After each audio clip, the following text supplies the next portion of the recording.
High YouTube family, আশা করি সবাই ভালো আছো। আমিও ভালো আছি। তো তোমাদেরকে আজকে আমি নতুন ছোট্ট একটা ব্লগ দেখাবো।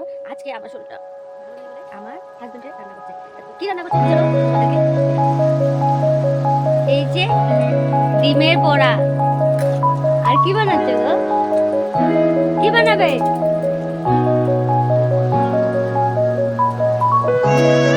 এখানে কি আছে? আলু সিদ্ধ, ডিমের বড়া করে আজকে রান্না করবে। কে রান্না